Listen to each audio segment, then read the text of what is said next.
Praise the Lord. Hallelujah, hallelujah.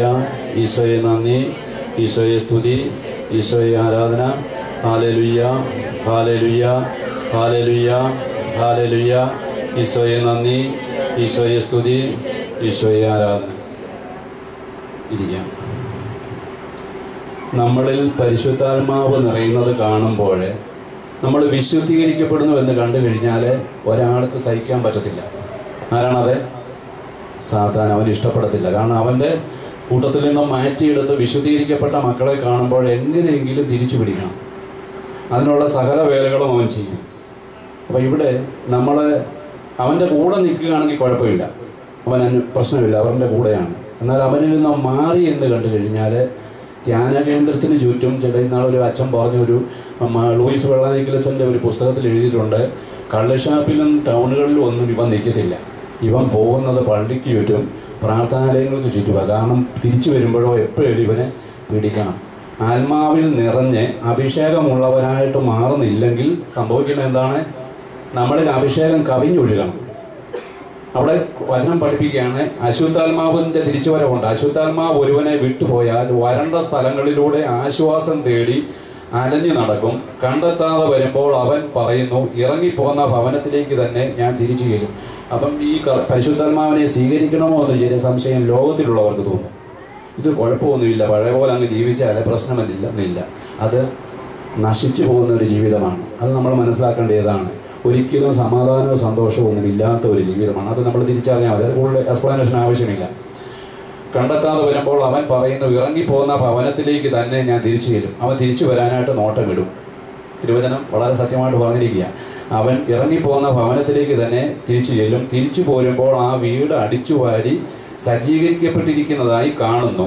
അപ്പോൾ അവൻ പോയി തന്നെക്കാൾ ദുഷ്ടരായ, ഒറ്റയ്ക്ക് പറ്റുകയില്ലാത്തതുകൊണ്ട് ദുഷ്ടരായ മറ്റ് 7 അശുദ്ധാത്മാക്കളെ കൂടി കൊണ്ടുവന്ന് അവിടെ പ്രവേശിച്ച് വാസമുറപ്പിക്കുന്നു. അങ്ങനെ ആ മനുഷ്യന്റെ സ്ഥിതി ആദ്യത്തേതിനേക്കാൾ മോശമായി തീരുന്നു. ഹല്ലേലൂയ.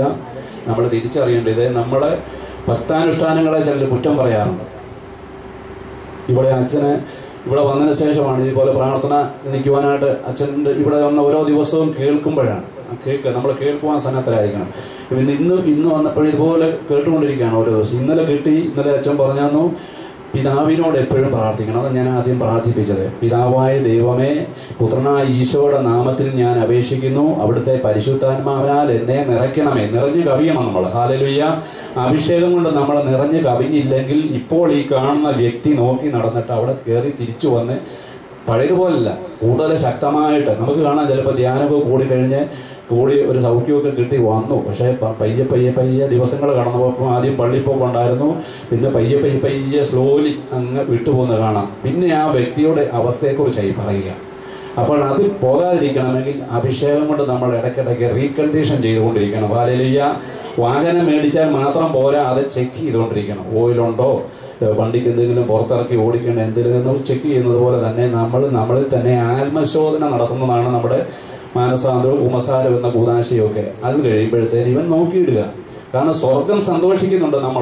നമ്മളെ കുമസാരക്കൂട്ടിലേക്ക് പോകാനായിട്ട് നിൽക്കുമ്പം വചനം പറയുന്നുണ്ട്, അനുദപിക്കുന്ന ഒരു ഭാവിയെക്കുറിച്ച് സ്വർഗം സന്തോഷിക്കും. അപ്പൊ ഈ സന്തോഷം ഇവന് സഹിക്കുന്നില്ല. ഇവൻ എങ്ങനെയും തിരിച്ചു വരുമ്പോൾ ഇവനെ പിടിക്കണം. അതിന് അഭിഷേകം കൊണ്ട് നമ്മൾ നിറഞ്ഞു പോകണം. തിന്മയുടെ ശക്തിയെ നന്മ കൊണ്ട് നിറയ്ക്കണം, കീഴടക്കണമെന്നാണ് കർത്താവ് പഠിപ്പിച്ചിരിക്കുക. Hallelujah, hallelujah. ഈശോയെ നന്ദി, ഈശോയെ സ്തുതി. ഹല്ലേലൂയ. വീണ്ടും അവൻ നോട്ടമിട്ടിരിക്കുകയാണ്. ഇവിടെ പത്രോസ്ലിഹായും പറയുന്നുണ്ട്, ദൈവം അഹങ്കാരികളെ എതിർക്കുകയും വിനയമുള്ളവർക്ക് കൃപ നൽകുകയും ചെയ്യുന്നു. ദൈവത്തിന്റെ ശക്തമായ കരത്തിന് കീഴിൽ നിങ്ങൾ താഴ്മയോടെ നിൽക്കണം. താഴ്മയിലേക്ക് വരുമ്പോഴാണ് കൃപ നിറയുക. Hallelujah, hallelujah. പരിശുദ്ധ അമ്മയിൽ കൃപ നിറഞ്ഞവളായിട്ട് കണ്ടെത്തിയത് എളിമയുടെ നിറകുടമായിരുന്നു. അതുകൊണ്ടാണ്. Hallelujah, hallelujah. വിനയമുള്ളവർക്ക് കൃപ നൽകുകയും ചെയ്യുന്നു. ദൈവത്തിന്റെ ശക്തമായ കരത്തിന് കീഴിൽ നിങ്ങൾ താഴ്മയോടെ നിൽക്കുവിൻ. അവിടുന്ന് തക്ക സമയത്ത് നിങ്ങളെ ഉയർത്തിക്കൊള്ളും. നിങ്ങളുടെ ഉത്കണ്ഠകളെല്ലാം അവിടുത്തെ ഏൽപ്പിക്കുവിൻ. ഈ ഉത്കണ്ഠകളും ആകുലതകളും ഒക്കെ തരുന്ന ദൈവമല്ല. കാരണം കർത്താവ് തരുന്നത് ജീവൻ നൽകാനും സമർത്ഥമായിട്ട് നൽകുവാനുമാണ് വന്നതെന്ന് നമുക്കറിയാം. ഈ നമ്മൾ പറയും ട്വിസ്റ്റ് ചെയ്ത് സംസാരിക്കുക എന്ന് പറയും. നമ്മളെ നല്ല അനുഭവത്തിലോട്ടൊക്കെ വന്നു കഴിയുമ്പോൾ ചിലർ ട്വിസ്റ്റ് ചെയ്ത് നമ്മളെ പിന്തിരിപ്പിക്കാനായിട്ട് ശ്രമിക്കും. അങ്ങനെയല്ല ഇങ്ങനെയാണെന്നൊക്കെ പറഞ്ഞ് നമ്മളൊന്ന് മനസ്സിലാക്കണം. കർത്താവിൻ്റെ ശക്തമായ കരത്തിന് കീഴിൽ എപ്രകാരം നിൽക്കണം, താഴ്മയോടെ നിൽക്കണമെന്നാണ് പഠിപ്പിക്കുക. അവിടുന്ന് തക്ക സമയത്ത് നിങ്ങളെ ഉയർത്തുന്നപ്പോഴാണ്. നിങ്ങളുടെ ഉത്കണ്ഠകളെല്ലാം അവിടുത്തെ ഏൽപ്പിക്കണം. നമ്മൾ കൊണ്ട് നടക്കുകയല്ല, പിന്നെ ആരെ ഉത്കണ്ഠകളും ആകുലതും കൊണ്ടുവന്ന് ദുഃഖിച്ചിരിക്കുവാൻ വേണ്ടിയല്ല, അത് കർത്താവിനെ ഏൽപ്പിക്കണം. അത് ഏറ്റുവാങ്ങാൻ കർത്താവ് ഇവിടെ ഉണ്ട്. നിങ്ങൾ സമചിത്തതയോടെ ഉണർന്നിരിക്കണം. Hallelujah, hallelujah. സമചിത്തതയോടെ ഉണർന്നിരിക്കണം. ഈക്വലായിട്ടുള്ളൊരു മൈൻഡ്, അതായത് പതർന്ന മൈൻഡ് അല്ല, നമ്മളെ അസ്വസ്ഥമാകുന്ന മാനസമല്ല. അതുകൊണ്ട് ആദ്യം പറഞ്ഞത് വചനം കേൾക്കുമ്പോഴേ അത് കാക്ക കുത്തിക്കൊണ്ട് പോകാതെ മുള്ളിനിടയിൽ വീണ വിത്തായി തീരാതെ കണ്ട് നമ്മളെ ലൗകികമായ വ്യഗ്രതയും തനത്തോടുള്ള ആകർഷണം ഇതെല്ലാം മാറ്റിവെച്ചിട്ട് പൂർണ്ണമായ ഹൃദയത്തോടെ കർത്താവ് ചോദിച്ചിരിക്കുന്നത്. മുഴു ഹൃദയത്തോടെ കർത്താവിന്റെ സന്നിധിയിൽ ശ്രദ്ധയോടെ ഇരിക്കണം. എന്തെന്നാൽ നിങ്ങളുടെ ശത്രുവായ പിശാചെ അലറുന്ന സിംഹത്തെ പോലെ, അവനൊരു ശത്രുവായിട്ട് നമ്മൾ മാറിയിരിക്കുക. പിശാച് നമ്മുടെ ഒരു ശത്രുവായിട്ട് മാറിക്കൊണ്ട് അവൻ എങ്ങനെയും, അതുകൊണ്ടാണ് 7 പേരെ കൂട്ടിപ്പോയി പുറകോട്ട് പോയി 7 പേരെ കൂടെ കൊണ്ടുവരുമെന്ന് പറയുക. ആരെ വിഴുങ്ങണമെന്ന് അന്വേഷിച്ചുകൊണ്ട് ചുറ്റി നടക്കുകയാണ്. ശത്രുവായ പിശാച് അലറുന്ന സിംഹത്തെ പോലെ. Hallelujah, hallelujah. അപ്പൊ ഒന്ന് ശ്രമിച്ചു നോക്കി എന്താ ചെയ്യണമെന്ന് നമ്മളെ ഒരുപാട് വീണുപോയ കൂട്ടുകാരുണ്ട്. അവരെ കൊണ്ടുവരേണ്ട ദൗത്യം നമ്മളേതാണ്. നമ്മളെ സമാധാനം ഇച്ഛിക്കുന്ന വ്യക്തികളാണെങ്കിൽ മധ്യസ്ഥം പ്രാർത്ഥിക്കുവാൻ നമ്മൾ കടപ്പെട്ടവരാണ്. അത് കുറ്റം പറഞ്ഞ് നടക്കുകയില്ല. അങ്ങനെ പോയതുകൊണ്ട് ഇങ്ങനെ വരാത്തതുകൊണ്ടൊന്നും അല്ല. അവർ വരുവാൻ വേണ്ടി, അവരുടെ മാനസാന്തരത്തിന് വേണ്ടി നമ്മൾ പ്രാർത്ഥിക്കുമ്പോൾ നമ്മളെ കർത്താവ് ഇപ്പോൾ ഇവിടെ വന്നവരെ മധ്യസ്ഥ പ്രാർത്ഥനക്കാരായിട്ട് ഉയർത്തുകയാണ്. Hallelujah, hallelujah, hallelujah. ഈശോയെ നന്ദി, ഈശോയെ സ്തുതി. അച്ഛൻ രാവിലെ പറഞ്ഞെന്നൊരു കാര്യങ്ങളുടെ നമ്മൾ എഴുന്നേറ്റുകൊണ്ടിരുന്നതിലും കുറച്ചുകൂടി നേരത്തെ ഉണരണം. ഞാനിവിടെ വന്നതിന് ശേഷമാണ് 4 മണിക്കാക്കി രാവിലത്തെ ഉണർച്ച. 4 മണിക്ക് എഴുന്നേറ്റ് ഞാനും വൈഫും കൂടെ എഴുന്നേറ്റിരുന്നുകൊണ്ട് ജപമാല, സമ്പൂർണ്ണ ജപമാല ചൊല്ലും. അച്ഛൻ അതിനുശേഷം പഠിപ്പിച്ച വേറൊരു പ്രാർത്ഥനയാണ് 13 പ്രാവശ്യം വിശ്വാസ പ്രമാണം, ഒരു സ്വർഗസ്വനായ പിതാവേ, നന്മറിഞ്ഞവറിയാം, ത്രിത്വസ്തുതി, എത്രയും തീളമാതാവ്. ഇത് 13 പ്രാവശ്യം. എന്തിനാണെന്ന് ചോദിച്ചാൽ സഭയിൽ 12 അപ്പസ്തോലന്മാരെയും മാതാവിനെയും അവരുടെ നാമത്തിൽ നമ്മൾ അവരെ ശക്തിപ്പെടുത്തുവാൻ, പരിശുദ്ധ പിതാവിനോട് ചേർന്ന് അവരെ ശക്തിപ്പെടുത്തുവാൻ വേണ്ടി പ്രാർത്ഥിക്കുക. സഭയെ നമ്മൾ അനുഗ്രഹിച്ച് പ്രാർത്ഥിക്കുമ്പോഴാണ് സഭയിലൂടെ സകല നന്മകളും ഒളിചൂടി നിൽക്കുന്ന സഭയിൽ ഞങ്ങളങ്ങേ സ്തുതിക്കുന്നതല്ലേ നമ്മൾ പരിശുദ്ധ കുർബാനയിൽ പ്രാർത്ഥിക്കാറുണ്ടല്ലേ. സകല നന്മകളും മുടിചൂടി നിൽക്കുന്ന സഭയിൽ ഞങ്ങൾ അങ്ങേ സ്തുതിക്കുന്നു. ഇതാണ് സഭയിലെ കാര്യം. അതാണ് സകല നന്മകളും മുടിചൂടി നിൽക്കുകയാണ്. ഇത് പക്ഷേ എനിക്ക് ലഭിക്കാത്തത് ഞാൻ അവർക്ക് വേണ്ടി പ്രാർത്ഥിക്കുന്ന ഒരു ഹൃദയമില്ലാത്തതുകൊണ്ടാണെന്ന് ഞാൻ തിരിച്ചറിഞ്ഞു. അതുകൊണ്ടാണ് നിങ്ങൾക്ക് പറഞ്ഞു തരിക. ഹല്ലേലൂയ. അതുകൊണ്ടാണ് ഉന്നത സ്ഥാനീയർക്ക് വേണ്ടിയും രാജാക്കന്മാർക്ക് വേണ്ടിയും എപ്പോഴും സന്തോഷത്തോടെ കൃതജ്ഞതയോടെ പ്രാർത്ഥിക്കണം എന്ന് പറയുവാൻ കാര്യം. Hallelujah, hallelujah. ഈശോയെ നന്ദി, ഈശോയെ സ്തുതി. പിശാച് അപ്പോൾ അലറുന്ന സിംഹത്തെ പോലെ നമ്മളെ നോട്ടമിട്ടിരിക്കുന്നു എന്നുള്ളത് നമ്മളൊന്ന് മനസ്സിലാക്കുക. അവന്റെ കൂടെയാണെങ്കിൽ കുഴപ്പമില്ല, കാരണം നമ്മളെ അവന്റെ പക്ഷത്താണ്. നിരാശയാണ് നമുക്ക് തരിക ഫലം. കർത്താവ് പറഞ്ഞു, പഠിപ്പിച്ചു, ഞാൻ വന്നിരിക്കുന്നത് ജീവൻ നൽകാനും സമർത്ഥമായിട്ട് നൽകുവാനും. എന്നാൽ സാത്താൻ വരുന്നത് എന്തിനു വേണ്ടിയാ? കൊല്ലാൻ എന്ന് പറഞ്ഞാൽ ഭൗതികമായിട്ട് നമ്മളെ കൊല്ലുകയല്ല, നമ്മളെ ഇല്ലായ്മ ചെയ്യുക. നമ്മുടെ സമാധാനം നഷ്ടപ്പെടുത്തി, സന്തോഷം നഷ്ടപ്പെടുത്തി, എല്ലാ മേഖലകളിലും നമുക്ക് പരാജയം തന്നു. അങ്ങനെ ഒരു നിരാശയുടെ ഒരു ജീവിതം, സമാധാനവും സന്തോഷവും ഇല്ലാത്തൊരു ജീവിതത്തിലേക്കാണ് ഇവ കൊണ്ടുപോവുക. അതിലേക്ക് നമ്മളെ കൊണ്ടുപോയി കഴിഞ്ഞാൽ പിന്നെ അവസാനമില്ല, അവരുടെ കൂടെ പക്ഷത്ത് ചേർന്ന് നൽകും. എന്നാൽ അതിലേക്കല്ല കർത്താവ് ആഗ്രഹിക്കുന്നത്, സഹനങ്ങളിലൂടെ നമ്മളെ കൊണ്ടുപോകും. അടുത്ത വചനം നമുക്ക് കേൾക്കാം. വിശ്വാസത്തിൽ ഉറച്ചു നിന്നുകൊണ്ട് അവനെ എതിർക്കുവിൻ. ഹല്ലേലൂയ. എങ്ങനെ എതിർക്കണം? വിശ്വാസത്തിൽ ഉറച്ചു നിന്നുകൊണ്ട്, എന്നെ ശക്തനാക്കുന്നവനിലൂടെ എല്ലാം ചെയ്യുവാൻ എനിക്ക് സാധിക്കുമെന്നുള്ള ആ സത്യവിശ്വാസം വചനത്തിൽ ഉറച്ചു നിന്നുകൊണ്ട് നമ്മൾ അവനെ എതിർക്കണം. ലോകം എങ്ങുമുള്ള നിങ്ങളുടെ സഹോദരങ്ങളിൽ നിന്ന് ഇതേ സഹനം തന്നെ ആവശ്യപ്പെട്ടിരിക്കുന്നുവെന്ന് അറിയുകയും ചെയ്യും. ഇവിടെ സഹനം ഉണ്ടാകുന്നത് നമ്മളെ പലരും ഒറ്റപ്പെടുത്തും. ഒരു സ്കൂളായാലും നമ്മളെ ഇന്നലെ വരെ നടന്ന കൂട്ടുകാരുടെ ഒപ്പം ചിലപ്പോൾ നടന്നു വരത്തില്ല. അവനെ ഉപദേശിക്കാൻ നമുക്ക് സാധിക്കാതെ വന്നു. എൻ്റെ ഒരു കൂട്ടുകാരൻ ഇതുപോലെ സംഭവിച്ചു. ഞങ്ങളൊക്കെ പറഞ്ഞതാണ് പോകരുതേ എന്ന് പറഞ്ഞു. അപ്പം അവർ പറഞ്ഞു, മദ്യപാനിക്ക് വേണ്ടി പ്രാർത്ഥിച്ചുകൊണ്ടിരിക്കുക, ഞാൻ അവരെ മാനസാന്തരപ്പെടുത്തുക. മദ്യപാനികൾക്ക് വേണ്ടി. ഇവൻ മദ്യപാനിയായിരുന്നു, കൂട്ടുകെട്ടൊക്കെ ഉണ്ടായിരുന്നു. എൻ്റെ കൂടെ ജോലി ചെയ്തിരുന്ന ഒരു വ്യക്തിയാണ്. കരിസ്മാറ്റിക് അനുഭവത്തിലേക്ക് വന്നു. പൊതുവായിട്ടുള്ള ധ്യാനം കൂടി, അത് കഴിഞ്ഞ് ആന്തരിക സൗഖ്യ ധ്യാനവും ഒക്കെ കൂടി. സംഗതി ശരിയാണ്. പക്ഷേ മാനസാന്തരപ്പെടുത്തണം, മദ്യപാനികളെ മാനസാന്തരപ്പെടുത്തണം. പുള്ളി ഇറങ്ങി അങ്ങ് തിരിച്ചു. പ്രാർത്ഥിച്ചൊരുങ്ങി കേൾക്കാതെ, വചനം ശ്രവിക്കാതെയൊക്കെ അങ്ങ് പുള്ളി ഇടപെട്ടു പോയി. അവിടെ ചെന്നപ്പം മാനസാന്തരപ്പെടുത്താനായിട്ട് പോയപ്പോൾ അവർ പറഞ്ഞു, സാരമില്ല, നീ കുടിക്കുകയൊന്നും വേണ്ട, കൂടെ വന്നാൽ മതി, അവർ സോഡ ഒഴിച്ച് കുടിച്ചാൽ മതി. സോഡ ഒഴിച്ച് വന്നു, ഇനി വേറെ പണിയൊന്നുമില്ല എന്ന് പറഞ്ഞ് ഊറ്റി കുടിച്ച് വീണ്ടും പഴയ അവസ്ഥയിലും മോശമായിട്ട് മാറിപ്പോയി. ഹല്ലേലൂയ. എന്തിനാ ഹല്ലേലൂയ പറഞ്ഞത്? വചനം നമുക്ക് മനസ്സിലായി നമ്മളെ മറ്റുള്ളവരെ പ്രോത്സാഹിപ്പിക്കണം ഇങ്ങനത്തെ അവസ്ഥകളിലേക്ക് വീണ്ടും പോകാതിരിക്കാൻ. അവൻ്റെ പഴയ അവസ്ഥയിൽ നിന്നും വളരെ മോശമായ അവസ്ഥയിലേക്ക് പോയി. കൂട്ടിക്കൊണ്ടുവരുവാനായിട്ട് പരിശ്രമങ്ങൾ നടന്നുകൊണ്ടിരിക്കുകയാണ്. കുറച്ച് നാൾ കൂടെ കഴിയട്ടെ എന്ന് ഇപ്പം പുള്ളി പറയുന്നു. റിട്ടയർമെന്റ് കഴിഞ്ഞോട്ടെ എന്ന് പറയുക. റിട്ടയർമെന്റ് കഴിയുമ്പോൾ നമുക്ക് അവസരം കിട്ടുമോ എന്ന് അറിഞ്ഞുകൂടാ. ഈ ഉദാഹരണം ഞാൻ നേരത്തെ പറഞ്ഞാണെന്ന് ഓർക്കുന്നില്ല. പണ്ട് സ്കൂളിൽ പഠിച്ചുകൊണ്ടിരുന്നപ്പോഴേ ബി വെല്ലിംഗ്ടൺ എന്ന ഒരു മന്ത്രി ഉണ്ടായിരുന്നു. ഞങ്ങളുടെ നാട്ടിൽ കൂടെ യൂത്ത് ഫെസ്റ്റിവലിന് വന്നപ്പോഴേ അതിലേ കടന്നു പോവുകയാണ്. അപ്പം ഓൾഡുള്ള അധ്യാപകർ ക്ഷണിച്ച് അദ്ദേഹം ഒരു ആശംസാ പ്രസംഗം നടത്തുവാൻ വേണ്ടി വന്നപ്പോൾ ഒരു പട്ടാളക്കാരൻ്റെ കുട്ടികളോടായിട്ട് പറഞ്ഞു തന്നെ ഞങ്ങൾക്ക് മനസ്സിലാകത്തക്ക രീതിയിൽ അദ്ദേഹത്തിന്റെ ഭാര്യ എപ്പോഴും പറയുവാനും, നിങ്ങളൊന്ന് മാനസാന്തരപ്പെട്ട് ഈ ദുർമാർഗമായ ജീവിതമൊക്കെ ഒന്ന് ഉപേക്ഷിച്ച് കർത്താവിലോട്ട് മടങ്ങി വരണമെന്നൊക്കെ ഭാര്യ പറയും. ഭാര്യയ്ക്ക് വേണ്ടി പ്രാർത്ഥിക്കുന്നുണ്ട്. അതൊക്കെ വന്നോളാം, ഞാൻ ഈ ജോലിയൊക്കെ ഒന്ന് കഴിഞ്ഞിട്ട് ഞാൻ വന്നോളാം. ഒരു പ്രാവശ്യം കുതിരപ്പുറത്ത് കയറി യാത്ര ചെയ്തുകൊണ്ടിരുന്നപ്പോൾ കുതിരയ്ക്ക് പേ ഇളകി. നമ്മൾ കേട്ടിട്ടുണ്ടല്ലോ പേ ഇളകുക അല്ലേ? കുതിരയ്ക്ക് പേ ഇളകിയിട്ട് കടിഞ്ഞാൻ പിടിച്ചിട്ട് നിയന്ത്രണം കിട്ടാതെ കൊണ്ട് പോയി ഒരു വലിയ കൊക്കയിലേക്ക് ചാടി. അപ്പോൾ ഈ മനുഷ്യൻ പറഞ്ഞു, എന്താണ് പിശാചേ, ഈ പിശാചേ എന്നും പറഞ്ഞുകൊണ്ടാണ് ആ കുഴിയിലേക്ക് പോയി മരിക്കുക. ഇതാണ് മാറ്റി മാറ്റി വയ്ക്കുവാൻ പാടില്ല. ഞാൻ നിങ്ങളോട് പൊങ്ങച്ചം പറയാൻ വേണ്ടി പറഞ്ഞതല്ല. എനിക്ക് ഒരുപാട് ബുദ്ധിമുട്ടുകൾ സംഭവിച്ച പോലെ, സമാധാനം നഷ്ടപ്പെട്ട പോലെ, രോഗങ്ങളും എല്ലാം ഒരുപാട് വിഷയങ്ങൾ വന്നു. ഉത്തരവാദിത്തങ്ങളോടുള്ള ആ കൂറുണ്ട്, പക്ഷേ എനിക്കത് നിർവഹിക്കുവാൻ സാധിക്കാത്ത, റെസ്റ്റ് ഇല്ലാത്തൊരു അവസ്ഥയിലേക്ക് വന്നപ്പോൾ ഒരുപാട് പ്രാർത്ഥിച്ചൊരുങ്ങി ഇങ്ങനെ തീരുമാനങ്ങളിലൊക്കെ എടുക്കുന്നതിന് മുമ്പ് ഇങ്ങനെ നടന്നിങ്ങനെ വന്ന് അച്ഛനോടൊക്കെ പറഞ്ഞു. അച്ഛൻ പറഞ്ഞു, ആരോടും പിണങ്ങിപ്പോരരുത്, സന്തോഷത്തോടെ പോരാമുള്ളൂ. അങ്ങനെ 2 വർഷം കൂടെ ജോലി ഉണ്ടായിരുന്നത്. 2 വർഷം അതിൻ്റെ കൂട്ടുകാർ പറഞ്ഞു, ഇനി 2 വർഷം കൂടെ കഴിയുമ്പോൾ ഇപ്പോൾ ഒരു വേജ് സെറ്റിൽമെന്റ് വരും, അത് നിനക്ക് നഷ്ടപ്പെടും. ഞാൻ എല്ലാം കരുതി. പിരിയുന്നതിന് മുമ്പ് ഒരു ഇന്റർവ്യൂ നടത്തി, ഒരു പേഴ്സണൽ ഡിസ്കഷൻ. ഇതെല്ലാം വീണ്ടും എന്നെ ഒന്ന് ബോധിപ്പിക്കുവാൻ വേണ്ടി മോളിൽ നിന്ന് റീജിയണൽ മാനേജറെ വിളിച്ചൊരു ഡിസ്കഷൻ നടത്തി. ഈ കാര്യങ്ങളൊക്കെ അറിയാമോ, വരാൻ പോകുന്ന നഷ്ടങ്ങളെക്കുറിച്ച് അറിവുണ്ടോ എന്നൊക്കെ ചോദിച്ചു. നമ്മൾ എനിക്ക് ചെയ്യേണ്ട ജോലി ഉത്തരവാദിത്വത്തോടെ കൂറോടെ ചെയ്യാൻ എനിക്ക് സാധിക്കുന്നില്ല. കാരണം റെസ്റ്റ് ഇല്ല. ഏറ്റെടുത്തുകൊണ്ട് പോയിരിക്കുകയും സ്വസ്ഥതയില്ലാത്തൊരവസ്ഥയിലേക്ക് വരികയും ചെയ്തപ്പോൾ പ്രാർത്ഥിക്കുകയും തീരുമാനമെടുക്കുകയും ചെയ്തപ്പോൾ കർത്താവിൻ്റെ മുമ്പിൽ സ്വസ്ഥനായിരിക്കുക, നിന്റെ കാര്യങ്ങളൊക്കെയും അവിടുന്ന് നടത്തിത്തരും.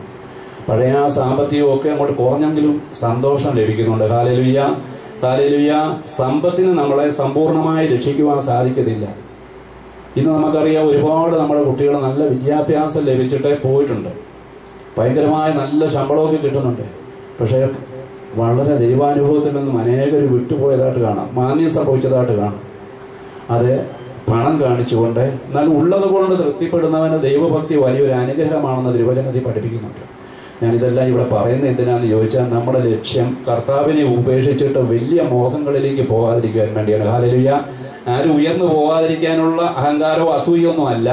എവിടെ പോയാലും കർത്താവ് നഷ്ടപ്പെടുന്ന ഒരു അവസ്ഥാവിശേഷം നമുക്ക് ഉണ്ടാകരുത്. ഹല്ലേലൂയ. നമ്മൾ പറയുമായിരിക്കും കുഴപ്പമില്ല എന്ന് പറയുമായിരിക്കും, പക്ഷേ നമ്മുടെ ആ സമാധാനം നഷ്ടപ്പെടുന്നുണ്ട്. പണത്തിലല്ല. ദൈവത്തെയും മാമോനെയും ഒന്നിച്ച് സേവിക്കുവാൻ നിങ്ങൾക്ക് സാധിക്കത്തില്ല എന്ന് മത്തായി ശ്ലീഹായിലൂടെ കർത്താവ് പഠിപ്പിക്കുന്നുണ്ട്.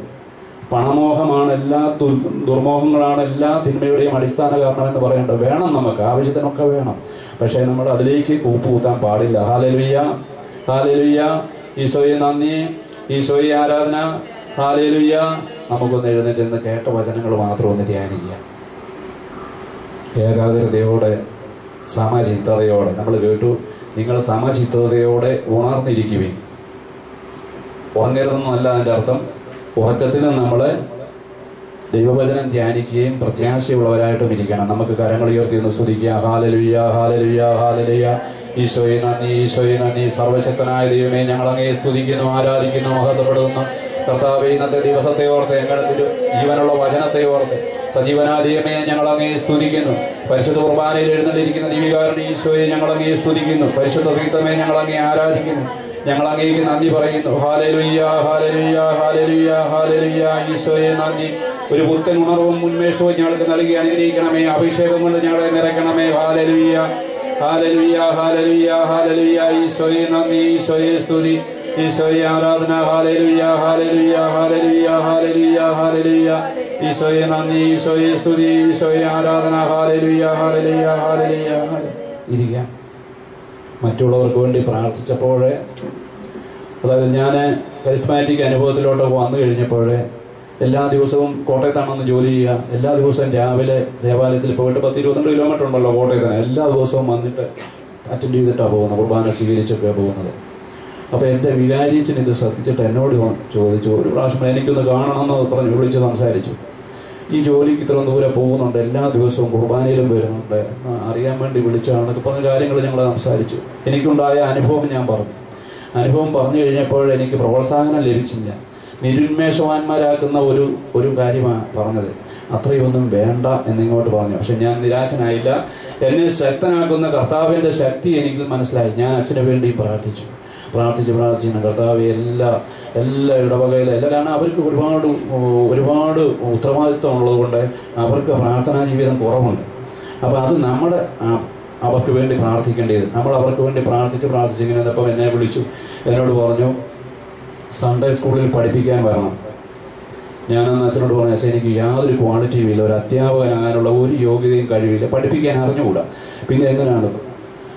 അപ്പം ഞാൻ പിന്നെ അവിടുന്ന് പോരുന്നു കഴിഞ്ഞ് വീണ്ടും ഒരു 2 ആഴ്ച കഴിഞ്ഞപ്പോൾ ഞാൻ ഇന്നാൾ പറഞ്ഞ കാര്യം എന്നും ചോദിച്ച് വീണ്ടും വിളിച്ചു. ഞാൻ പറഞ്ഞു, അച്ഛൻ ഞാൻ അച്ഛനോട് പറഞ്ഞില്ല. അല്ല അവസരപ്പിച്ചാൻ അവിടെ വന്നാൽ മതി, അവിടെ വന്നിട്ടൊന്ന് സാന്നിധ്യം ഒന്ന് കൊടുത്ത് അവരുദ്ദേശിച്ച് ചെറുപ്പക്കാർ പഠിപ്പിക്കുന്നിടത്ത് ഒരാളൊന്ന് വേണം, ഒരു ഇതിനു വേണ്ടി. അപ്പം ഞാൻ ചെന്നപ്പോൾ എനിക്ക് കിട്ടിയത് തന്നെ ഒരു ക്ലാസ് എനിക്ക് തരിക അലോട്ട് ചെയ്തു. ഹെഡ് മാസ്റ്റർ ഒരു ക്ലാസ് അലോട്ട് തന്നെ ആക്കി. ഈ ക്ലാസ്സിൽ എൻ്റെ മകൻ പഠിക്കാൻ ഇടയായി. ഹല്ലേലൂയ. മറ്റുള്ള എല്ലാ കുഞ്ഞുങ്ങൾക്ക് വേണ്ടി, ഞാൻ എൻ്റെ മകന് വേണ്ടിയല്ല, എൻ്റെ മകൻ്റെ കൂട്ടുകാർക്ക് വേണ്ടി കൂടെ പ്രാർത്ഥിച്ചപ്പോൾ അവൻ പഠിക്കുന്ന ക്ലാസ്സിലേക്ക് എന്നെ അധ്യാപകനായിട്ട് ഈ ഹെഡ് മാസ്റ്റർ വിടുകയാണ്. ഹെഡ് മാസ്റ്റർക്ക് ഇതൊന്നും അറിയത്തില്ല. പക്ഷെ എനിക്ക് അലോട്ട് ചെയ്ത് കിട്ടിയത് എൻ്റെ മകൻ 8 ബിയിലാണ് പഠിക്കുന്നത് നോക്കി ഞാൻ അന്നേരം ക്ലാസ്സിൽ ചെല്ലുമ്പോഴാണ് അറിയുന്നത്. അവന് അറ്റൻഡൻസ് നോക്കൊക്കെ നോക്കുമ്പോൾ അവന് ക്ലാസ്സിലുണ്ട്. അപ്പോൾ എൻ്റെ മകനെയും കൂട്ടുകാർക്കും വേണ്ടി ക്ലാസ് എടുക്കുവാനായിട്ട് കർത്താവ് എന്നെ അനുഗ്രഹിച്ചു. ഹല്ലേലൂയ. നമ്മൾ ഇതുകൊണ്ടാണ് പറയുന്നത്, നമ്മൾ പ്രാർത്ഥിക്കുമ്പോൾ നമ്മളെ ദൈവം ഉപകരണമാക്കി മാറ്റും അറിയാതെ. ഹല്ലേലൂയ.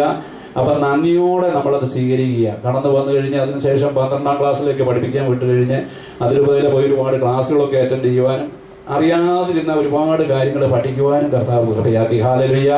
ഞാനിതിവിടെ പറഞ്ഞത്, നമ്മൾ പ്രാർത്ഥിക്കുമ്പോൾ ദൈവം നമ്മളെ തൻ്റെ ഉപകരണമാക്കി മാറ്റും. തൻ്റെ വേലകൾക്ക്, തൻ്റെ സുവിശേഷ വേലയ്ക്കായിട്ട് നമ്മളെ ഉയർത്തും. Hallelujah, hallelujah. ഈശോയെ നന്ദി. ആദ്യം ഞാൻ നിശ്ചയിച്ചത് അച്ഛൻ എന്നെ പ്രോത്സാഹിപ്പിച്ചില്ലല്ലോ, എന്നാൽ വിട്ടുപോയേക്കാം എന്നല്ല. ഞാൻ പ്രാർത്ഥിച്ചു, അച്ഛന് വേണ്ടി പ്രാർത്ഥിച്ചപ്പോൾ അച്ഛനും പ്രാർത്ഥിക്കുന്നുണ്ടായിരുന്നു, അച്ഛൻ ഒബ്സർവ് ചെയ്യുന്നുണ്ടായിരുന്നു. ഞാൻ വിട്ടുപോകുന്നത് കാരണം അവർ അങ്ങനെ നോക്കും. സെമിനാരി പഠിക്കുന്നവർക്കറിയാം, അവർ ഇടവേള തരുമ്പം ഏതെങ്കിലും കുറവുകളുള്ളവരെ വിട്ടുപോകും. അവർക്ക് വേണ്ടി നിരന്തരം പ്രാർത്ഥിക്കണം. നമ്മൾ ഒരുപാട് നല്ല ദൈവ ചൈതന്യമുള്ള പ്രേക്ഷിതരെ കിട്ടുവാനായിട്ട്, നല്ല ദൈവവിളി ലഭിക്കുവാൻ വേണ്ടി നമ്മൾ പ്രാർത്ഥിക്കണം. ചെറുപ്പത്തിലെ അച്ഛനാകാൻ പോകാൻ കൊതിച്ചയാളെ 4ാം ക്ലാസ്സിൽ പഠിക്കുമ്പോൾ അന്ന് ഡോൺ ബോസ്കോയിലെ ഒരു അച്ഛൻ വന്ന് ക്ലാസ്സിൽ വന്നിട്ട് ഒരു പടമൊക്കെ തന്നു, ഒരു കൊന്തയും പടമൊക്കെ തന്നിട്ട് അച്ഛനെ ആദ്യം ഇതൊക്കെ കാണിച്ചു. അത് കണ്ടുകൊണ്ടൊന്നുമല്ല, ആഗ്രഹം ഉണ്ടായിരുന്നു, അച്ഛനാകാൻ പോകണമെന്ന് അന്ന് ആഗ്രഹം ഉണ്ടായിരുന്നു. ഞങ്ങൾ 2 പേര് എഴുന്നേറ്റു. 2 പേര് എഴുന്നേറ്റപ്പം ഒരു കൂട്ടുകാരൻ കളിയാക്കി, ഇവൻ പിള്ളേരുടെ അച്ഛനാകുമെന്ന് പറഞ്ഞു. പിള്ളേരുടെ അച്ഛനാകുമെന്ന് പറഞ്ഞാൽ ഒരു കൂട്ടുകാരൻ കളിയാക്കി. മറ്റേ ആ കൂട്ടുകാരൻ, കാരണം എൻ്റെ വീട്ടിൽ 6 പെങ്ങന്മാർക്ക് ഏറ്റവും ഇളയ ആങ്ങളെയാണ് ഞാൻ. അപ്പം എന്നെ വീട്ടിൽ ചെന്ന് ആഗ്രഹമൊക്കെ പറഞ്ഞപ്പം വിട്ടില്ല. ആ വർഷം തന്നെ ഡോൺ ബോസ്കോയിലേക്ക് ആ മകനെ കൊണ്ടുപോയി, ആ കൂട്ടുകാരനെ കൊണ്ടുപോയി. അപ്പം മാതാപിതാക്കളെ നമുക്കത് തന്നില്ല. എന്നാൽ ഇന്ന് നമ്മുടെ ലോകത്ത് നമ്മൾ കാണുന്നത് 1 ആയിട്ടൊക്കെ ആയിരിക്കും, 1+1 ഇങ്ങനെയൊക്കെ ആയിരിക്കും വീടുകളിൽ. ഞാൻ പറയുന്നത് മാതാപിതാക്കളോട് ഞാൻ പറയും, ദൈവവിളിക്ക് വേണ്ടി പ്രാർത്ഥിച്ചാൽ നമ്മുടെ മക്കളെ ഏറ്റവും നല്ല രീതിയിൽ കർത്താവിനെ കരങ്ങളിൽ എടുക്കുവാൻ തക്കവണ്ണം ഉള്ള കൃപ ലഭിക്കുവാൻ വേണ്ടി നമ്മൾ പ്രാർത്ഥിക്കണം. Hallelujah, hallelujah. ഒന്ന് കരങ്ങൾ ഉയർത്തി പ്രാർത്ഥിച്ച് ഹല്ലേലൂയ.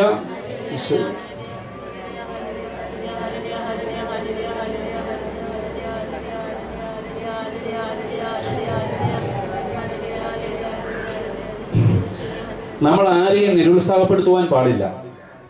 നല്ല കാര്യങ്ങളിലേക്ക്, ദൈവവിളിയിലേക്ക് പോകുമ്പോൾ നമ്മൾ ആരെയും നിരുത്സാഹപ്പെടുന്ന, ഈ അടുത്ത നാളിലൊരു നൈറ്റ് വിജിലിന്റെ സമയത്തൊന്ന് ഇപ്പോൾ ജനുവരി 31, ഡിസംബർ 31-ാം തീയതി പുരോഹിതനായ അന്നൊരു ഡീക്കനാണ്.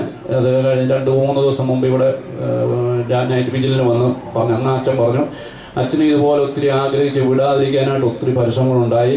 അച്ഛൻ പറഞ്ഞു, ഒരാളെ ഉള്ളതിലും ആഗ്രഹം ഉണ്ടായാൽ മാതാപിതാക്കളെ തടയരുത്, അവരെ പറഞ്ഞു വിടണമെന്ന് പറഞ്ഞു. Hallelujah, hallelujah, hallelujah. ദൈവവിളി പ്രോത്സാഹിപ്പിക്കുന്ന മാതാപിതാക്കൾ നമുക്കുണ്ടാകാൻ വേണ്ടി ആര് പ്രാർത്ഥിക്കണം?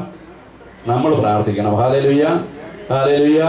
ഇന്ന് സന്യാസാശ്രമങ്ങളിലേക്ക് പോകാൻ പലരും മടിക്കുകയാണ്. എന്താണെന്ന് ചോദിച്ചാൽ നമ്മുടെ ഭവനങ്ങളിൽ അധികവും കേട്ടുവരുക കുറ്റം പറച്ചിലാണ്.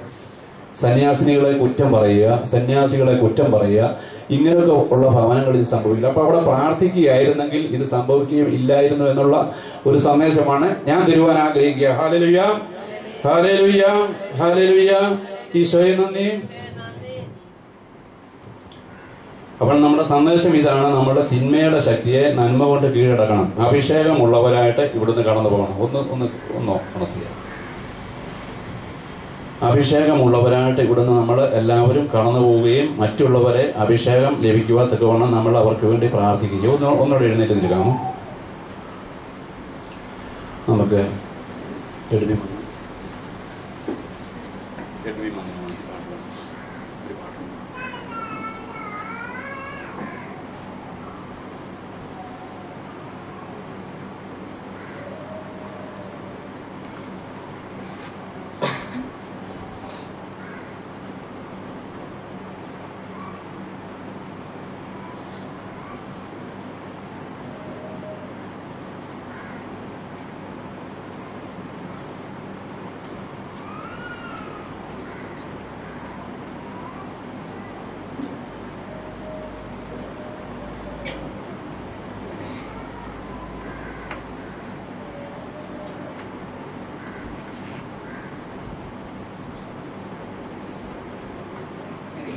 സ്തുതിച്ച് പ്രാർത്ഥിക്കാം. Hallelujah, hallelujah, hallelujah, hallelujah. ഈശോയെ നന്ദി, ഈശോയെ നന്ദി, ഈശോയെ നന്ദി, ഈശോയെ ആരാധന. Hallelujah, hallelujah, hallelujah. കർത്താവേ, അഭിഷേകം കൊണ്ട് നിറയ്ക്കണമേ. പരിശുദ്ധാത്മാവിന്റെ അഭിഷേകം ഞങ്ങൾക്ക് തരണമേ. വചനാഭിഷേകം നൽകണമേ. Hallelujah, hallelujah, hallelujah. വചനം ജീവനും ആത്മാവുമായ വചനമേ, ഹല്ലേലൂയ. ഞങ്ങൾ അങ്ങയെ സ്തുതിക്കുന്നു.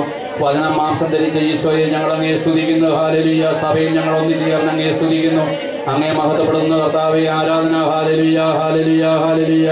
ഈശോയെ നന്ദി, ഈശോയെ സ്തുതി, ഈശോയെ ആരാധന. Hallelujah, hallelujah, hallelujah, hallelujah. ഈശോയെ നന്ദി, ഈശോയെ ആരാധന. Hallelujah, hallelujah, hallelujah. ഈശോയെ നന്ദി, ഈശോയെ സ്തുതി, ഈശോയെ ആരാധന. Hallelujah, hallelujah, hallelujah. ഈശോയെ നന്ദി, ഈശോയെ നന്ദി, ഈശോയെ സ്തുതി. ഇരിക്കാം.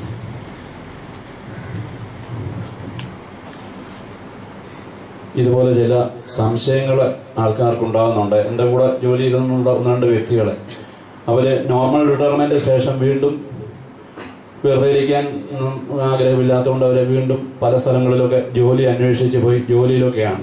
അതിലൊരു കൂട്ടുകാരൻ്റെ അടിയിൽ സംഘം ചേർന്ന് ഞാൻ അനുഭവത്തിലേക്ക് വന്നതിന് ശേഷം ഇങ്ങനെ കളിയാക്കുവാനായിട്ട് കൂടിയപ്പം പറഞ്ഞു, നമ്മുടെ യേശുക്രിസ്തു വന്നിട്ട് എത്ര വർഷമായി?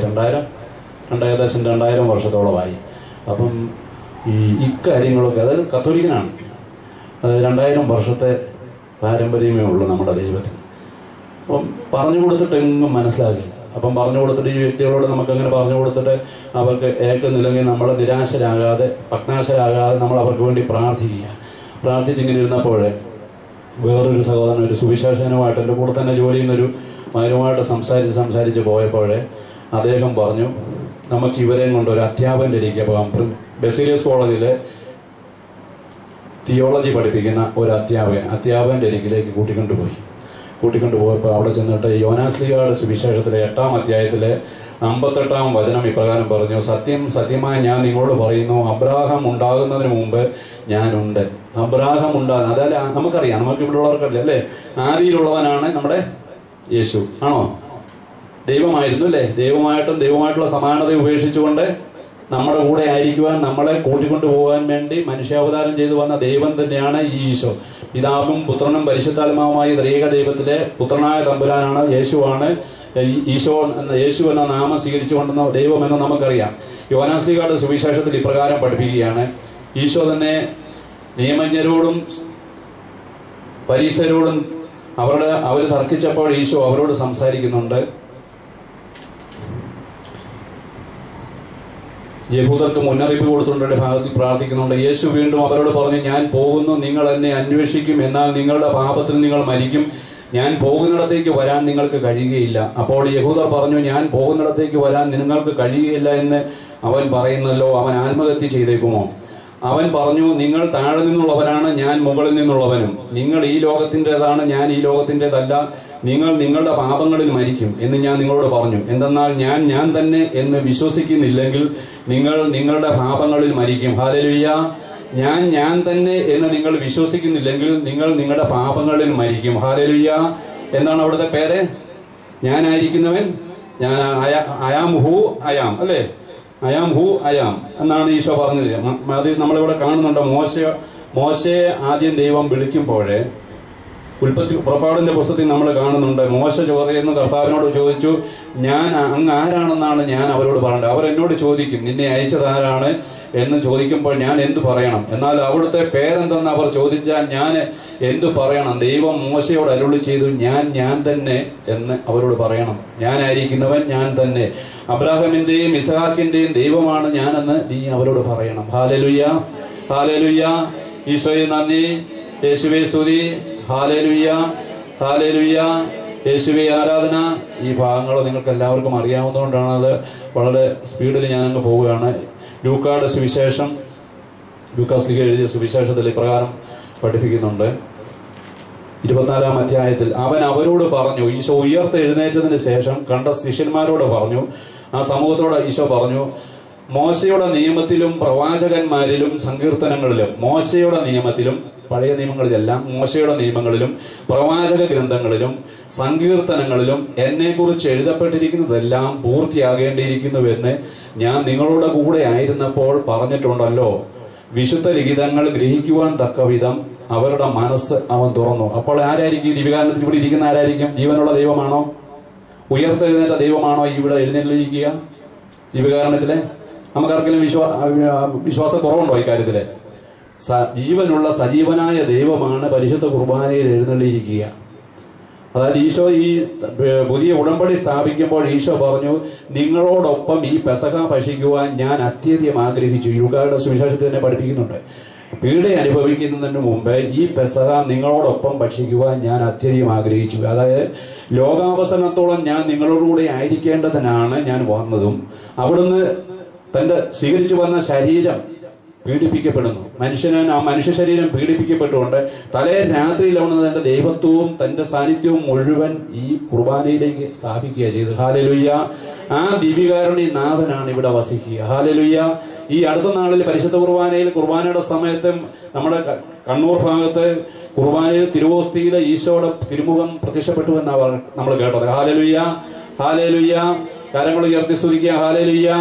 നമ്മൾ വിശ്വസിച്ചാലും ഇല്ലെങ്കിലും ഒരു സത്യമുണ്ട്, നമ്മൾ വിശ്വസിച്ചാലും ഇല്ലെങ്കിലും ഇത് ദിവ്യകാരുണ്യ ദൈവമാണ്. Hallelujah, hallelujah. ഇവിടുത്തെ ശക്തി കണ്ടെത്തിയവർ ഭാഗ്യവാന്മാർ. Hallelujah, hallelujah, hallelujah. യേശുവേ ആരാധന. അതാണ് മോശയുടെ നിയമത്തിലും പ്രവാചകന്മാരിലും സങ്കീർത്തനങ്ങളിലും എന്നെക്കുറിച്ച് എഴുതപ്പെട്ടിരിക്കുന്നതെല്ലാം പൂർത്തിയാകേണ്ടിയിരിക്കുന്നുവെന്ന് ഞാൻ നിങ്ങളുടെ കൂടെ ആയിരുന്നപ്പോൾ പറഞ്ഞിട്ടുണ്ടല്ലോ. യേശു ഇത് ഉയർത്തെഴുന്നേറ്റതിന് ശേഷം പറഞ്ഞതാണ്. നമുക്കറിയാം, ഉയർത്തെഴുന്നേറ്റതിന് ശേഷം ഈശോ പ്രാതലൊരുക്കിക്കൊണ്ട് തെബേരിയോസ് കടൽ തീരത്തിരിക്കുന്ന നമുക്ക് കാണാം. പഴയ ജീവിതാവസ്ഥയിലേക്ക് പോയി അവരെ. ഈശോ മരിച്ചു കഴിഞ്ഞ് ഉയർത്തെഴുന്നേറ്റ് പ്രത്യക്ഷപ്പെട്ടതിന് ശേഷം അവര് വീണ്ടും മീൻ പിടിക്കാൻ പോയി. പത്രോസും കൂട്ടരും മീൻ പിടിക്കാൻ പോയി. അന്നേരവും ഈശോ കാത്തിരുന്നുകൊണ്ട് അവർക്ക് വേണ്ടി കരയിൽ പ്രാതലൊരുക്കിക്കൊണ്ടിരിക്കുക. ഈശോ അവർ വന്നപ്പോൾ അവർക്കൊന്നും കിട്ടിയില്ല. ഈശോ അവരോട് ചോദിച്ചു, വല്ലതും കിട്ടിയോ കുഞ്ഞുമക്കളെ എന്ന് ചോദിച്ചു. അവർ പറഞ്ഞു, ഒന്നും കിട്ടിയില്ല. വഞ്ചിയുടെ വലതുവശത്ത് വല ഇറക്കുവാൻ പറഞ്ഞു. മത്സ്യത്തിന്റെ ആധിക്യ നിമിത്തം അവർക്ക് വല വലിച്ചു കയറ്റുവാൻ പറ്റാത്തവണ്ണം. അപ്പോഴവർ വിളിച്ചു പറഞ്ഞു, നമ്മുടെ കർത്താവാണെന്ന് വിളിച്ചു പറഞ്ഞു. Hallelujah, hallelujah, hallelujah. യേശുവേ നന്ദി, യേശുവേ സ്തുതി, യേശുവേ ആരാധന. ഈ ദിവ്യകാരുണ്യനാഥന്റെ മുമ്പിൽ നമ്മുടെ ഹൃദയം മുഴുവൻ ഇറക്കി കൊടുക്കുക. ഈ ദിവ്യകാരുണ്യത്തിൽ ഇന്ന് രാവിലെ അച്ഛൻ പറഞ്ഞു, ദിവ്യകാരുണ്യത്തിന്റെ ശക്തി, പരിശുദ്ധ കുർബാനയുടെ ശക്തി, ഇത് മനസ്സിലാക്കാത്ത ലോകത്തനേകരുണ്ട്.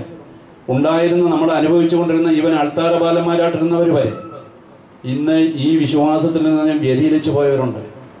നല്ല സാമ്പത്തികമൊക്കെ ആയി കഴിഞ്ഞപ്പോഴത്തേന് ഇതിൽ നിന്നും വിട്ടുപോയവരുണ്ട്. കാരണം കർത്താവിനെ ഉപേക്ഷിച്ചിട്ട് പോയി. അവരാ മനുഷ്യനെ, നിങ്ങളെ ഞാൻ മനുഷ്യരെ പിടിക്കാനാക്കാം എന്ന് കർത്താവ് ശിഷ്യന്മാരോട് പറഞ്ഞെങ്കിൽ അവരെ അതിനുവേണ്ടി തെരഞ്ഞെടുത്തു. നമ്മളെയും അതിനുവേണ്ടിയാണ് തെരഞ്ഞെടുത്തിരിക്കുന്നത്. Hallelujah, hallelujah. നമ്മളെ മനുഷ്യരെ പിടിക്കാൻ വേണ്ടി കർത്താവാക്കിയിരിക്കുക. ഇവിടെ ഈ കാണുന്ന നമ്മൾ ഇവിടെ ഇരിക്കേണ്ടവർ ഇത്രയും പേരല്ല, കസേരകൾ ഇഷ്ടം പോലെ ഉണ്ട്. ഇവിടെ അച്ഛൻ പറഞ്ഞ പോലെ 400-300 കുഞ്ഞുങ്ങൾ വന്നവർ എവിടെ പോയി? നമ്മളെ മനുഷ്യരെ പിടിക്കുവാൻ വേണ്ടി കർത്താവ് ഏൽപ്പിച്ചിരിക്കുക. Hallelujah, hallelujah. എത്ര ഉന്നത വിദ്യാഭ്യാസം ലഭിച്ചു കഴിഞ്ഞപ്പോൾ, സാമ്പത്തിക മേഖലയിൽ ഉയർച്ച വന്നു കഴിഞ്ഞപ്പോൾ ആ കുഞ്ഞുങ്ങളെ ആരെയും കാണുവാൻ കിട്ടിയില്ല. അതുപോലെ അച്ഛൻ പറഞ്ഞു, വേറൊരു കാര്യം കൂടി പറഞ്ഞു, ഓർമ്മയിലേക്ക് പറയട്ടെ. പരീക്ഷകൾ എടുക്കുമ്പോൾ പെൻസിലും പേനയൊക്കെ വെഞ്ചരിപ്പിക്കാനായിട്ട് കുഞ്ഞുങ്ങൾ കൂടി വരും. പരീക്ഷ എടുക്കുമ്പോഴത്തേന് തിരക്കുകൊണ്ടായിരിക്കാം, എന്തോ ആയിക്കൊള്ളട്ടെ, സാരമില്ല. വന്ന് നിങ്ങളെ കുറ്റം പറയല്ല, നമ്മുടെ ഉത്തരവാദിത്തം ഏൽപ്പിക്കുക. മരിയഭവനിലെ അച്ഛൻ പറഞ്ഞ പോലെ തന്നെ അച്ഛന്റെ ആഗ്രഹപ്രകാരം ഞാൻ പറയുകയാണ്, നമ്മുടെ ഉത്തരവാദിത്തം. നിങ്ങൾ വരാതിരിക്കാൻ വേണ്ടിയല്ല, എത്ര പേരെ കൊണ്ടൊന്നും ചോദിക്കത്തില്ല. പക്ഷെ നമുക്കൊരു ഉത്തരവാദിത്തം പ്രാർത്ഥിക്കുക. ഇന്ന് മുതൽ പ്രാർത്ഥിക്കുക. നമ്മളായിരിക്കുന്ന ദേശത്ത്, നമ്മുടെ ക്ലാസ്സിലായിരിക്കുന്ന കുഞ്ഞുങ്ങളോ ഒക്കെ അവർക്ക് വേണ്ടി മിഷൻ വേല നമ്മൾ ഏറ്റെടുക്കുക. Hallelujah, hallelujah. കർത്താവ് ഒരു മിഷൻ നമ്മളെ ഏൽപ്പിക്കും. നമ്മുടെ കുഞ്ഞുങ്ങളെ നമ്മൾ ഇവിടെ കൊണ്ടുവന്നാൽ, ഇവിടെ ഇടവകളിലായിക്കോട്ടെ, പക്ഷെ അൾത്താരയിലേക്ക് അവരെ കൊണ്ടുവരണം. അൾത്താരയ്ക്ക് ചുറ്റും ഇരുന്നൊരു പഠനം, അൾത്താരയ്ക്ക് ചുറ്റും ഒരു വളർച്ച, അതാണ് അച്ഛനും അവിടെ ആഗ്രഹിക്കുക. ഹല്ലേലൂയ. കാരണം അൾത്താരയിൽ നിന്നാണ്, പരിശുദ്ധ കുർബാനയിൽ നിന്നാണ് പ്രസാദപരത്തിന്റെ ഉറവ ഒഴുകുന്നതെന്നാണ് സഭാപ്രബോധനം നമ്മളെ പഠിപ്പിക്കുക. ഹല്ലേലൂയ. കരങ്ങൾ ഉയർത്തി സ്തുതിക്കുക. ഹല്ലേലൂയ. സഭാപ്രബോധനത്തിൽ ഇപ്രകാരം പഠിപ്പിക്കുന്നു, ഒരു നീരുറവയിൽ നിന്നെന്ന പോലെ അൾത്താരയിൽ നിന്ന്, അതായത് പരിശുദ്ധ കുർബാനയിൽ നിന്ന് പ്രസാദപരത്തിന്റെ അരുവികൾ, ഉറവകൾ ഒഴുകുന്നു എന്ന് പഠിപ്പിക്കുന്നു. Hallelujah, hallelujah. സഭ പഠിപ്പിക്കാനുള്ളതൊക്കെ പഠിപ്പിച്ചിട്ടുണ്ട്. നമുക്ക് അത് അറിവല്ല, അനുഭവമായിട്ട് മാറണം. ഈശോ പറഞ്ഞു, പിതാവായ ദൈവത്തെയും അവിടുത്തെ പുത്രനായ യേശുവിനെയും അറിയുക എന്നതാണ് നിത്യജീവൻ. അറിയുക എന്ന് പറഞ്ഞാൽ വെറും അറിവ് വളർത്തുകയല്ല, അത് അനുഭവമായിട്ട് മാറുമ്പോൾ ഇവിടെ നിന്ന് ശക്തി സ്വീകരിച്ചുകൊണ്ട് പോകുന്ന നിങ്ങളെല്ലാവരും അനുഗ്രഹീതരാകും. 100% ഉറപ്പ് പറയുക. നിങ്ങളിവിടെ വന്നവരും ഇത് കേട്ടുകൊണ്ടിരിക്കുന്നവരും നിങ്ങളുടെ ഭവനങ്ങളും നിങ്ങളെ പറഞ്ഞു വിട്ട മാതാപിതാക്കളും സഹോദരങ്ങളും ഇവിടെ സന്നിഹിതരായിട്ടുള്ള എല്ലാവരും 100% അനുഗ്രഹീതരാകും. നമ്മുടെ പുറകളിൽ നിന്ന് ബലഹീനതയെക്കുറിച്ച് നമ്മുടെ ബലഹീനതകൾ കർത്താവിനോട് പറഞ്ഞു. ഓരോ ദിവസവും ആ ബലഹീനതയെക്കുറിച്ച് കർത്താവിനോട് പറയുക. ആ ബലഹീനതയിൽ ഇന്നുകൊണ്ട് കർത്താവ് നമ്മളെ സഹായിക്കുക. തിരുവചനം പഠിപ്പിക്കുക. ഞാൻ ബലഹീനൻ ആയിരിക്കുമ്പോഴാണ് ദൈവത്തിന്റെ ശക്തി എന്നിൽ പ്രകടമാകുന്നതെന്ന് പരിശുദ്ധാത്മാവിൽ നിറഞ്ഞ് അപ്പസ്തോലൻ പറഞ്ഞുവെങ്കിൽ നാളെ നമ്മളത് സാക്ഷ്യപ്പെടുത്തും. എന്റെ ബലഹീനതയെ ഓർത്ത് ഞാൻ നന്ദി പറയും എന്ന് അപ്പസ്തോലൻ പഠിപ്പിച്ച പോലെ ആ ബലഹീനതയിൽ ഞാൻ എന്റെ കർത്താവിനെ കാണും. Hallelujah, hallelujah, hallelujah. യേശുവേ നന്ദി, യേശുവേ ആരാധന. Hallelujah, hallelujah, hallelujah. നമുക്കിന്ന് കേട്ട വചനങ്ങളൊന്ന് സംഗ്രഹിക്കാം. നമ്മളെ പ്രാർത്ഥനകളും യാചനകളും കൃതജ്ഞതാ സ്തോത്രത്തോടെ, അത് ഉന്നത സ്ഥാനീയർക്കും രാജാക്കന്മാർക്കും വേണ്ടി പ്രാർത്ഥിക്കണമെന്നുള്ള വചനം നമ്മൾ കേട്ടു. പ്രാർത്ഥനയുടെ മേഖല പരിമിതപ്പെടുത്തുകയല്ല, നമ്മുടെ എല്ലാവർക്കും വേണ്ടി, നമ്മുടെ ഭവനിൽ നമ്മുടെ മാതാപിതാക്കൾക്ക് വേണ്ടി, മാതാപിതാക്കളാണെങ്കിൽ മക്കളെ പറഞ്ഞയച്ച് മേഖലകളിലേക്ക് വേണ്ടി, മക്കളുടെ വിവാഹം നടക്കേണ്ടവരിന് അവർക്ക് വേണ്ടി ഒരു ദാമ്പത്യ ജീവിതം, എല്ലാം പ്രാർത്ഥിക്കുക. സദാ നിങ്ങൾ പ്രാർത്ഥിച്ചുകൊണ്ടിരിക്കുവാനാണ് പഠിപ്പിക്കുക. സദാ പ്രാർത്ഥിച്ചുകൊണ്ടിരിക്കുക. അപ്പോൾ തിന്മയുടെ ശക്തികളിൽ നിന്ന് നമുക്ക് മാറി നിൽക്കുവാൻ സാധിക്കും. ഉന്നത സ്ഥാനീയർക്ക് വേണ്ടി, രാജാക്കന്മാർക്ക് വേണ്ടി, ഭരണാധികാരികൾക്ക് വേണ്ടി, നമ്മുടെ അധ്യാപകർക്ക് വേണ്ടി, നമ്മുടെ ഇടവക വികാരിമാർക്ക് വേണ്ടി, അച്ഛന്മാർക്ക് വേണ്ടി, സന്യാസികൾക്ക് വേണ്ടി, ഇവിടുത്തെ അച്ഛന്മാർക്ക് വേണ്ടി, കൂട്ടുകാർക്ക് വേണ്ടി ഒരു വലിയ മേഖലയാണ് നമുക്ക് കർത്താവ് വന്നിരിക്കുന്നത്. ഇനി ഇവിടെ വന്നിരിക്കുന്നവരെ 10-40 പേര്, അല്ലെങ്കിൽ 10-20 ആയിക്കോട്ടെ, 10 പേരെയോളൊന്ന് കൂട്ടിക്കോട്ടെ. 800 കോടി ജനങ്ങളുണ്ടെങ്കിൽ എത്ര പേര്, ഒരാൾ എത്ര പേർക്ക് വേണ്ടി പ്രാർത്ഥിക്കണം? അതുപോലെ ഒരു ഉത്തരവാദിത്വം ഡിവൈഡ് എടുക്കുക. അങ്ങനെ പോട്ടെ, അത് സാധിക്കും. കൗണ്ട് ചെയ്യാൻ പറ്റുന്നതിന് എല്ലാവർക്കും വേണ്ടി വചനം പറയാം. എല്ലാവർക്കും വേണ്ടി, രാജാക്കന്മാർക്കും ഉന്നത സ്ഥാനീയർക്കും വേണ്ടി പ്രാർത്ഥിക്കണോ? തീർച്ചയായിട്ടും നമ്മൾ പ്രാർത്ഥിക്കണമെന്ന വചനം നമ്മളെ പഠിക്കും. അപ്പോൾ പ്രാർത്ഥിക്കുമ്പോൾ നിങ്ങളെ അതിശയിക്കത്തക്ക വിധം, നിങ്ങളുടെ എല്ലാ ധാരണയും അതിശയിക്കത്തക്ക വിധം ദൈവത്തിന്റെ സമാധാനം നമ്മളിലേക്ക് ഒഴുകുമെന്നുള്ള കർത്താവിന്റെ വചനം മാംസം ധരിക്കും. Hallelujah, hallelujah, hallelujah. നമുക്ക് എഴുന്നേറ്റ് നിന്നുകൊണ്ട് അഭിഷേകത്തിന് വേണ്ടി സന്തോഷത്തോടെ കരങ്ങളടിച്ചുകൊണ്ട് ഒരു ഗാനം ആലപിക്കുക. സന്തോഷത്തോടെ അഭിഷേകം നിറഞ്ഞ് ഇവിടുന്ന് പോകുമ്പോൾ അഭിഷേകം നിറഞ്ഞു പോകണം. നമ്മൾ വചനത്തിൽ കേട്ടു, അഭിഷേകം നിറഞ്ഞ് കവിഞ്ഞ് തുളുമ്പുന്നില്ലെങ്കിൽ എന്ത് സംഭവിക്കുമെന്ന് നമ്മൾ കേട്ടു. Hallelujah, hallelujah. ഒരു തിന്മയും നിങ്ങളെ ബാധിക്കുകയില്ല എന്ന് തിരുവചനം നമ്മളെ പഠിപ്പിക്കുന്നുണ്ട്. കർത്താവിന്റെ അത്യുന്നതന്റെ സംരക്ഷണത്തിൽ വസിക്കുന്നവനാണെങ്കിൽ, സർവശക്തന്റെ തണലിൽ കഴിയുന്നവനാണെങ്കിൽ, കർത്താവിനോട് എന്റെ സങ്കേതവും എന്റെ കോട്ടയും ഞാൻ ആശ്രയിക്കുന്ന എന്റെ അഭയവും എന്ന് കർത്താവിനോട് പറയുന്നവനെ ഒരു തിന്മയും ബാധിക്കത്തില്ല എന്ന് കർത്താവ് എപ്പോഴും പ്രാർത്ഥിച്ചുകൊണ്ടിരിക്കുന്നവരാണ്.